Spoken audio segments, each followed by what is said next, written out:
Pendant la fibrillation atriale, comme les oreillettes ne se contractent pas régulièrement, le sang n'est pas efficacement propulsé dans les ventricules et s'accumule dans les oreillettes, plus particulièrement dans les appendices auriculaires. Cette accumulation de sang peut entraîner la formation de caillots qui, s'ils sont délogés, peuvent se déplacer dans la circulation en direction du cerveau.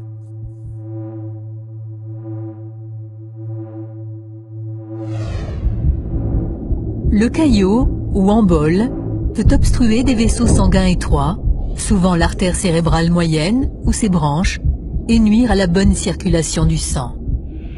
Ce mauvais approvisionnement en sang et en oxygène dans une région déterminée du cerveau peut occasionner une mort tissulaire et donner lieu à un accident ischémique.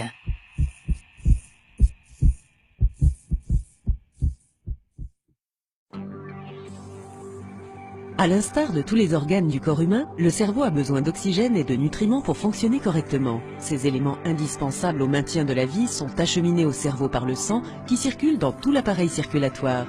Un accident vasculaire cérébral se produit lorsqu'une partie du cerveau cesse d'être irriguée, ce qui entraîne la mort des tissus et la perte de certaines fonctions cérébrales.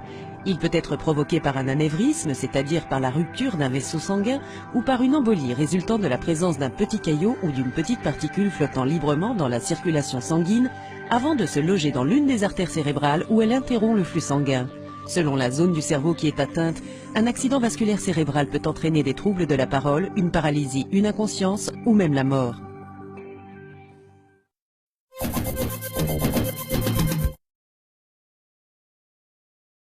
Manger, dormir, faire du sport ou simplement réfléchir, la moindre de nos actions est régulée par notre cerveau. Pour fonctionner, ce dernier a besoin d'un apport constant en oxygène et en nutriments.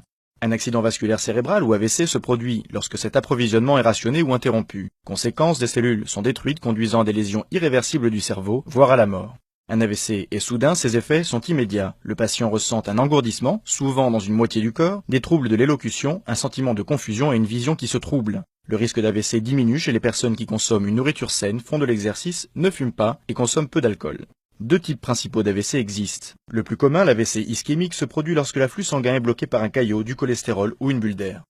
Un caillot dans un petit vaisseau sanguin peut passer inaperçu, mais l'obturation d'une grosse artère peut être fatale ou causer des lésions à long terme.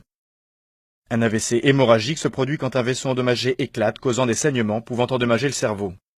Moins grave, un accident ischémique transitoire ou éclipse cérébrale se déclenche quand l'afflux sanguin d'une partie du cerveau est coupé momentanément. Les lésions sont alors temporaires, mais une éclipse cérébrale doit être traitée comme le signe avant-coureur d'un AVC.